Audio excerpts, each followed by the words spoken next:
Magandang umaga po sa ating lahat, mga kapatid.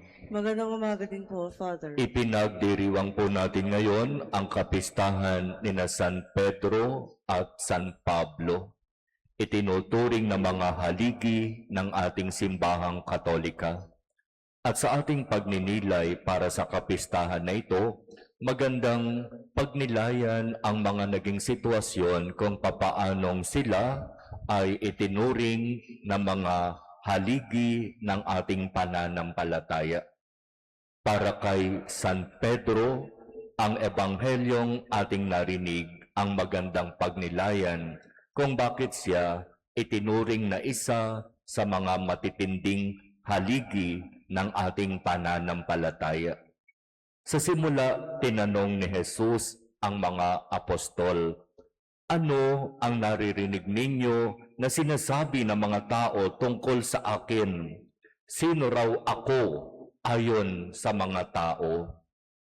At iba't iba ang naging sagot nila ayon sa naririnig nila na sinasabi ng mga tao. Meron pong nagsasabi, "Kayo raw po si Juan Bautista." Sabi naman po ng iba, "Si Elias kayo." Meron naman po sinasabi, "Kayo ay isa sa mga propeta noong una." Iyon yung naging sagot sa unang tanong. Ang pangalawang tanong, hindi na ito ayon sa kung ano ang naririnig ninyo na sinasabi ng mga tao tungkol sa akin.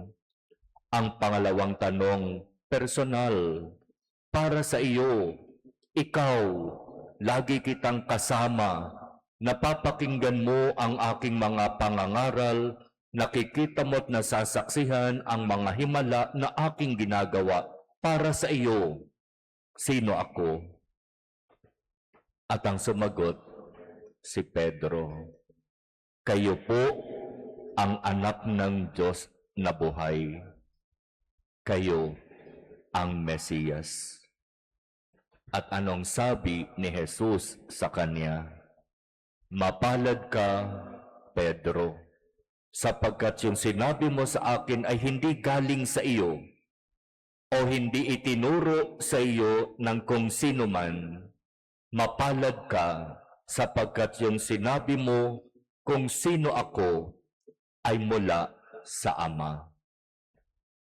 At doon sinabi ni Jesus sa kanya, "Ikaw ay Pedro."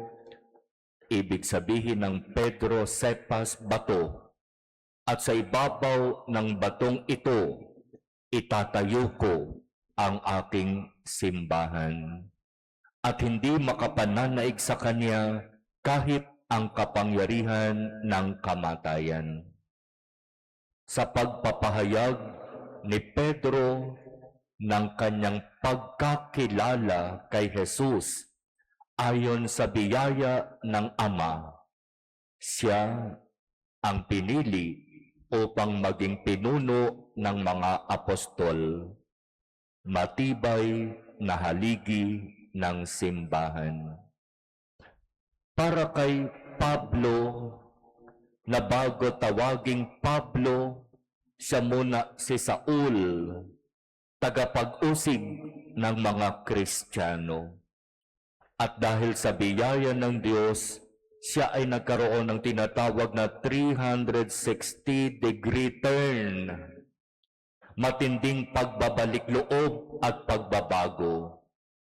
At nung siya'y binago ng Diyos, siya ay tinawag na Pablo. Naging apostol ng mga Hentil, hindi mga Hudyo, at siya ang naging tagapagturo at tagapagpaliwanag tungkol sa mabuting balita. Sa kanyang pangangaral sa iba't ibang komunidad, ipinakilala niya kung sino si Jesus. Si Jesus ang ating Panginoon at tagapagligtas. Ang kumilala at manalig sa Kanya ay nangangahulugan ng buhay. at ang buhay na ito ay buhay na walang hanggan.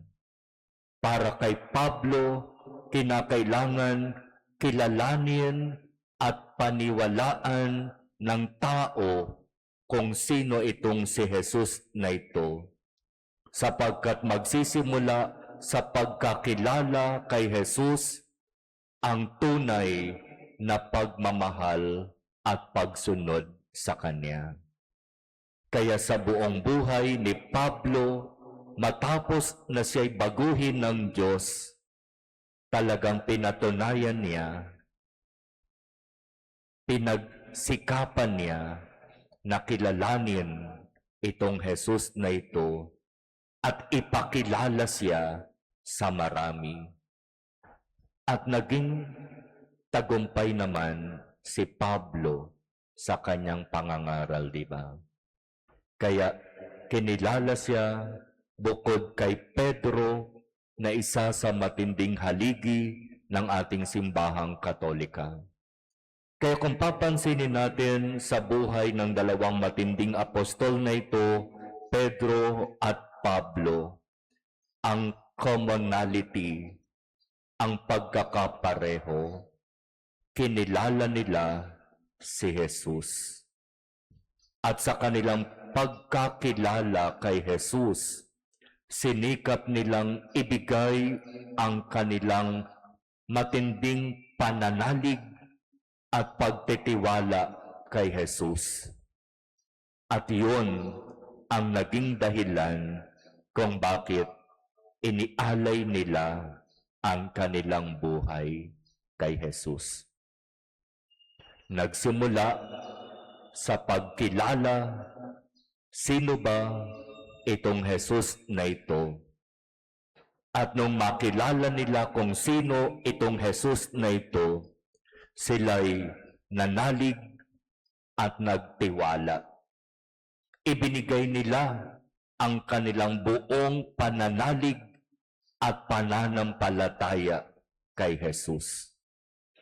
At dahil sinikap nilang kilalanin itong Jesus na ito at sumampalataya kay Jesus, may dahilan para ialay nila ang kanilang buong buhay para kay Jesus. Kaya mga kapatid, magandang pagnilayan ang naging buhay ng dalawang apostol na ito, San Pedro, San Pablo. Ipinagkaloob ng Diyos sa kanila ang biyaya na makilala kung sino si Jesus. At matapos makilala kung sino si Jesus, ipinagkaloob ng Diyos sa kanila ang biyaya na manalig, sumampalataya at magtiwala kay Jesus. Sa pananalig lamang kay Jesus, makakamit ang buhay at kaligtasan.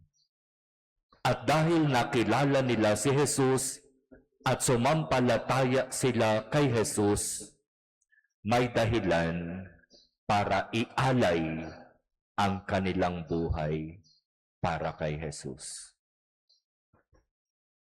Ikaw, paano mo nakikilala si Jesus sa iyong buhay? Talaga bang sa Kanya lamang ibinibigay mo ang iyong pananalig? At kung talagang nakikilala mo si Jesus at tunay kang nananalig sa Kanya, handa ka bang ibigay ang lahat para sa Kanya?